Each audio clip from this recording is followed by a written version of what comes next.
बिस्मिल्लाहिर्रहमानिर्रहीम। अस्सलाम वालेकुम। उम्मीद है आप सब खैरियत से होंगे। अल्लाह ताला आप सबको अपने हिफ्ज़ व अमान में रखे। चैनल पर आप सबको बहुत बहुत खुशामदीद कहती हूँ।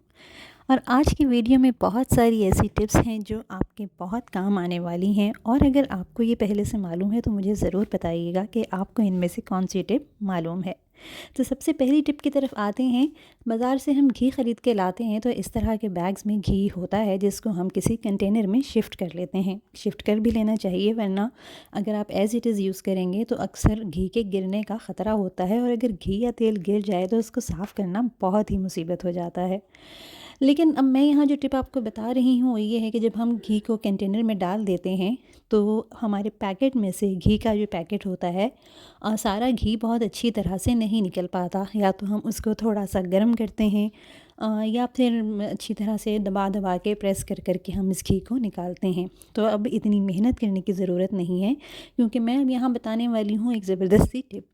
करना ये है कि जब हम घी को इसमें निकाल दें तो जितना हम निकाल सकते हैं उतना तो हमने निकाल दिया, और उसके बाद हम इस पैकेट को फ्रीज़र में रख देंगे। फ्रीज़र में 2-3 घंटे रखने के बाद ये पैकेट इस तरह से जम जाएगा, और इसके अंदर जितना भी घी लगा हुआ है इसकी पैकेट की वॉल्स पर, वो भी बहुत अच्छी तरह से जम जाएगा, और सिर्फ ज़रा सा इस तरह हल्के से हाथ से मसलने से ही वो सारा घी पैकेट से अलग हो जाएगा। मैं यहाँ कैंची से कट करके दिखाती हूँ कि किस तरह घी जो है वो जम के सारा इकट्ठा हो चुका है।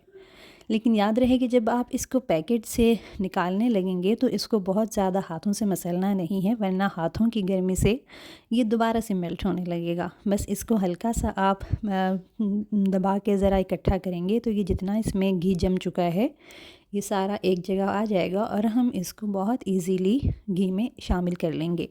तो इस तरह हमारे पैकेट में जितना भी घी होगा वो सारा का सारा निकल आएगा और बिल्कुल भी ज़ाया नहीं होगा। है ना काम की टिप।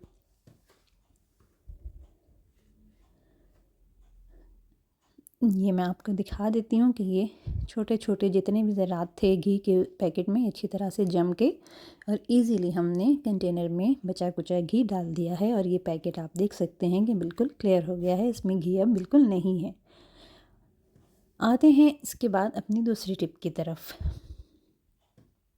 क्या होता है कि अक्सर घर में प्याज लाते हैं तो प्याज बहुत बाज़ औक़ात साइज़ में बहुत ज़्यादा बड़े होते हैं, तो हमें ज़रूरत बाज़ दफ़ा नहीं होती इतनी प्याज की, तो हम उसमें से एक छोटा टुकड़ा जो है वो कट कर लेते हैं और बाकी के प्याज को हम इसी तरह से फ्रिज में रख देते हैं। लेकिन अगर प्याज को हम इसी तरह फ्रिज में रख दें और 2-3 दिन तक हम उसे यूज़ ना करें तो इसका मॉइस्चर जो है वो ड्राई होने लगता है और प्याज मुरझा जाती है, जो काटने में भी हमें मुश्किल होती है। तो इसका एक बहुत ही आसान सा हल ये है कि जो प्याज के छिलके हम उतारते हैं उन छिलकों को ज़ाया ना करें, और इस तरह उन छिलकों को कटी हुई प्याज के ऊपर जो है वो इस तरह से रैप कर दें। तो और इस तरह छिलकों को रैप करने के बाद इस एक प्लास्टिक के शॉपर बैग में अच्छी तरह से रैप करके इसको फ्रिज में रख दें। इस तरह से फ्रिज में रखने के बाद ये प्याज 4-5 दिन क्या, हफ़्ते 2 हफ़्ते तक भी बिल्कुल फ्रेश रहेगा। आज़मा के ज़रूर देखिएगा। आते हैं अपनी तीसरी टिप की तरफ। ये मेरे पास हैं हिजाब की बहुत सारी पिन्स। हम अक्सर घरों में ख़वातीन और ख़ास तौर पे जो बच्चियां होती हैं स्कूल जाने वाली या कॉलेज जाने वाली, अल्हम्दुलिल्लाह वो सब स्कार्फ़ लेके या हिजाब लेके जो है वो जाती हैं स्कूल, कॉलेज, यूनिवर्सिटी, या ख़वातीन भी जो हैं वो हिजाब लेती हैं तो इन पिन्स का वो इस्तेमाल करती हैं। ये पिन्स बाज़ार से एक प्लास्टिक के व्हील में लगी हुई होती हैं, और बच्चियाँ उसमें से जब निकाल लेती हैं तो फिर वो व्हील जो है वो उसमें दोबारा पिन को लगाना काफ़ी मुश्किल होता है। इस तरह की सेफ्टी पिन्स जो हैं वो भी इस्तेमाल होती हैं हिजाब में, जो कि बाज़ दफ़ा बहुत छोटी छोटी भी होती हैं। और होता क्या है कि बच्चियाँ या ख़वातीन जो हैं वो इनको फिर इसी तरह से कहीं रख देती हैं किसी कोने में, तो वो पिन जो है एक तो चुभने का भी ख़तरा होता है और गुमती भी बहुत हैं, गुम हो जाती हैं।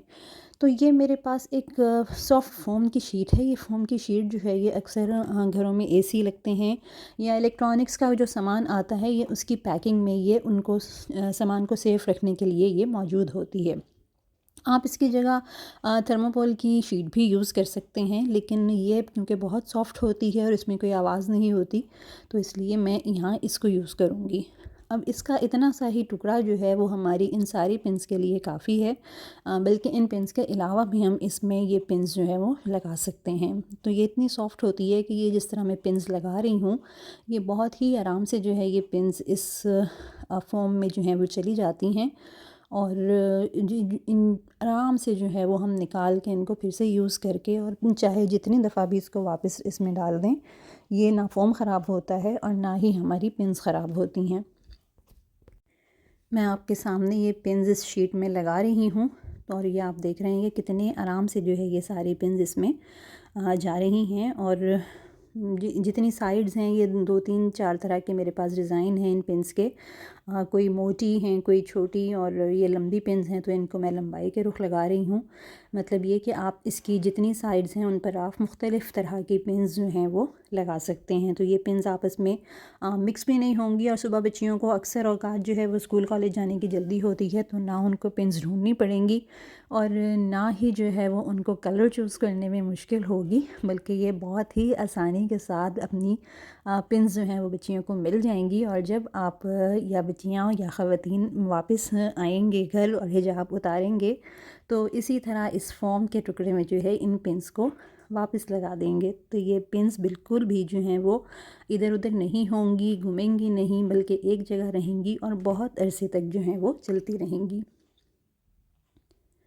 अच्छा, यहाँ एक और टिप भी मैं आपको बता दूँ। अगर आप ये देखें कि इनके सिरे जो हैं वो उनका कलर उतरने लगा है, तो आप कोई भी नेल पेंट लेकर अपनी मर्ज़ी के कलर से इसको दोबारा से कलर कर सकते हैं। ये देखिए काफ़ी सारी पिन इसमें लग चुकी हैं और इसमें अभी भी काफ़ी पिन्स लगाने की गुंजाइश मौजूद है। तो बस आपने करना सिर्फ ये है कि ये फ़ोम का एक टुकड़ा लेकर और इस तरह से इन पिन्स को इसमें लगा लेना है, और आपकी बच्चियों की और आपकी ये बहुत बड़ी मुश्किल आसान हो जाएगी। आते हैं आज की लास्ट टिप की तरफ, जो कि बहुत ही इम्पॉर्टेंट और बहुत ही मज़ेदार है। अक्सर क्या होता है कि हमारे घर में दाल बच जाती है। अगर दाल खुश्क हो या दूसरे लफ्ज़ों में फरेरी पकी हुई हो, तो फिर तो उसके पराठे हम बहुत ही इजीली बना लेते हैं। लेकिन अगर इस तरह की पतली दाल घर में बनी हो और वो बच जाए, तो या तो हम अगर थोड़ी सी मिकदार में हो तो उसको फेंक देते हैं, क्योंकि थोड़ी सी चीज़ किसी को देना भी मुनासिब नहीं लगता और खाने को भी तबीयत नहीं चाहती, तो ये दाल जो है ये ज़ाया हो जाती है। इसमें सबसे पहली बात तो ये कि रिस्क का ज़ाया करना बहुत बुरी बात है, गुनाह का काम भी है। और दूसरा ये कि ज़ाहिर है महंगाई के इस दौर में हमें इन चीज़ों का ख़्याल रखना चाहिए कि अगर चीज़ बच जाए तो हम उसको ज़ाया ना करें और उसको किसी न किसी शक्ल में इस्तेमाल कर लें, ख़राब ना होने दें और फेंकें भी ना।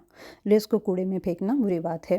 तो यहाँ मैं ये करूँगी कि इस तरह की पतली दाल अगर घर में बच जाती है, जैसे कि ये मेरे घर में चने की दाल बच गई थी थोड़ी सी, तो मैंने इसको एक बाउल में शिफ्ट किया और साथ ही मैं यहाँ तकरीबन इसमें दाल के हिसाब से 1 कप आटा इसमें शामिल कर दूँगी। अगर मैं देखूँगी कि दाल अभी मज़ीद आटा ले सकती है, तो मैं बाद में थोड़ा आटा और ऐड कर दूँगी, लेकिन फ़िलहाल मैंने यहाँ 1 कप आटा डाला है। और यहाँ मेरे पास ये कुछ धनिया बारीक कटा हुआ था, मैं इसमें ये भी डाल दूँगी। और कुछ मेरे पास हरी मिर्चें हैं बारीक कटी हुई, तो मैं इसमें कुछ चटपटापन लाने के लिए हरी मिर्चें भी डाल दूँगी। इसके अलावा मैं इसमें कुछ नहीं डाल रही हूँ, क्योंकि दाल में जो है वो नमक, मिर्च, हल्दी और मिर्चों के अलावा अच्छे घी का तड़का लगा हुआ है प्याज के साथ, तो हर चीज़ जो है वो उसमें शामिल है। और मुझे मज़ीद कोई मसाला इसमें ऐड करने की ज़रूरत नहीं है, तो मैं जस्ट इसको पहले चम्मच की मदद से अच्छी तरह से मिक्स कर लेती हूँ। अगर आपके घर में भी इस तरह की दाल जो है वो बच जाए, तो आप लाज़मी इस तरह ये काम किया करें। एक तो ये कि एक बहुत ही मज़ेदार सी रेसिपी तैयार हो जाएगी, और सबसे बड़ी बात ये कि आपके घर का रिस्क बिल्कुल भी ज़ाया नहीं होगा। तो यहाँ मैंने इस दाल में आटा मिलाकर और इसको बहुत ही अच्छी तरह से मिक्स कर लिया है।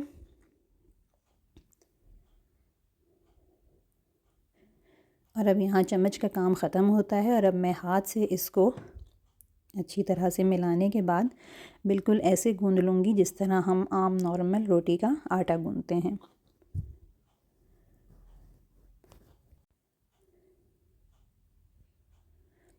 दाल में सारे मसाले जो हैं वो शामिल हैं। और ये क्योंकि तड़के में मैंने साबुत मिर्चों का इसको तड़का लगाया हुआ था, तो ये मिर्चें साबुत हैं जिनको हाथ से तोड़ लूँगी मैं, ताकि इसका जो जायका टेस्ट है वो भी मेरी इस रेसिपी में शामिल हो जाए।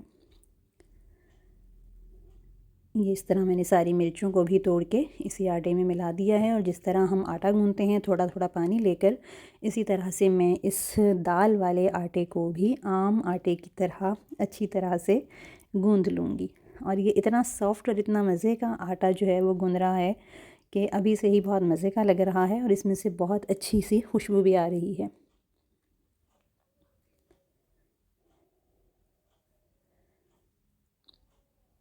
बस इसको इसी तरह से गूँध लेने के बाद मैं इसकी एक सॉफ़्ट सी डो जो है वो बना लूँगी।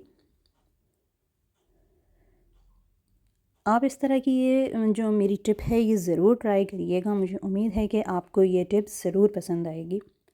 और ये ना सिर्फ ये कि बड़े, बल्कि बड़ों से ज़्यादा इस रेसिपी को बच्चे शौक़ से खाएंगे।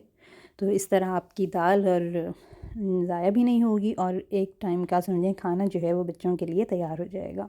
तो यहाँ मैं इसको अब रेस्ट दे दूँगी और तकरीबन 10 मिनट रेस्ट देने के बाद ये आटा जो है ये बिल्कुल तैयार है। और अब मैं इसके बराबर साइज़ के 2 या 3 जो हैं वो पेड़े बना लूँगी और फिर हम इनको बेल कर पराठे की तरह फ्राई कर लेंगे।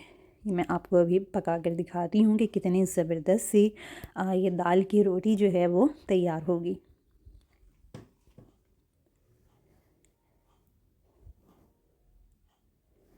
यहाँ मैंने बराबर साइज़ के इसके 3 पेड़े बना लिए हैं और ये बिल्कुल भी नहीं लग रहा कि ये कोई पकी हुई दाल थी जिसके हमने ये आटा गूँधा है और अब हम इसकी रोटी पकाएंगे। ये तो खाने के बाद पता चलेगा कि ये कितनी मज़ेदार रोटी बनके तैयार होगी। बिल्कुल आम रोटी की तरह हम इसको बेल लेंगे। ना ये टूट रही है और ना ही मुझे इसको बेलने में कोई मुश्किल आ रही है, बल्कि ये एक बहुत ही अच्छी सॉफ़्ट सी बहुत ही मुलायम सी डो तैयार हो गई है। और यहाँ पैन गरम था और मैंने इस गरम पैन पर जो है वो ये रोटी बेल कर डाल दी है। और थोड़ा सा मैं यहाँ देसी घी ऐड कर दूँगी इसमें, ताकि पराठे का बहुत ही अच्छा सा टेस्ट जो है वो आ सके।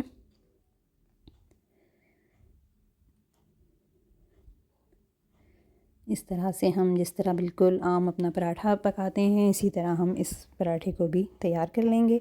और थोड़ी सी देर में जो है वो ये देखें आप कितना अच्छी तरह से जो है ये सिकना शुरू हो गया है। और ये देखें जी कितनी अच्छी और ख़ूबसूरत भी कहूँगी और मज़ेदार भी कहूँगी रोटी जो है वो पककर तैयार हो गई है। और इसी तरह से हमारे पास आज जितने पेड़े हमने बनाए हैं उन सब की हम इस तरह से रोटियां जो हैं वो बना लेंगे। मर्ज़ी है आपकी, अगर आप घी लगाना चाहें तो आप लगा लें, टेस्ट और अच्छा हो जाता है। लेकिन अगर इनको हम बग़ैर घी के बनाएं तो तब भी ये रोटी बहुत ही मज़ेदार लगती है, क्योंकि दाल जो पकी हुई थी उसमें ऑलरेडी घी का तड़का लगा हुआ था। प्याज, लहसुन और जो जो मसाले जो हैं वो उसमें शामिल होते हैं वो सब उसमें शामिल ही थे। तो इसलिए इसका टेस्ट जो है वो बहुत ही ज़बरदस्त होता है। यहाँ मैंने सारी रोटियां जो हैं वो बना ली हैं और अब मैं इनको अचार के साथ जो है वो सर्व कर दूँगी। अचार हो या रायता हो या चटनी हो, जो भी चीज़ हो उसके साथ हम इसको खा सकते हैं, या कुछ ना भी हो तो ये रोटी वैसे ही बहुत सॉफ़्ट और बहुत ही मज़ेदार है। मुझे उम्मीद है कि मेरी ये टिप्स और इसके अलावा भी सारी टिप्स आपको बहुत पसंद आएंगी और यकीनन आपने पहले नहीं देखी होंगी। इंशाल्लाह फिर मिलेंगे किसी अगले वीडियो के साथ। तब तक के लिए मुझे इजाज़त दीजिए। अल्लाह हाफ़िज़।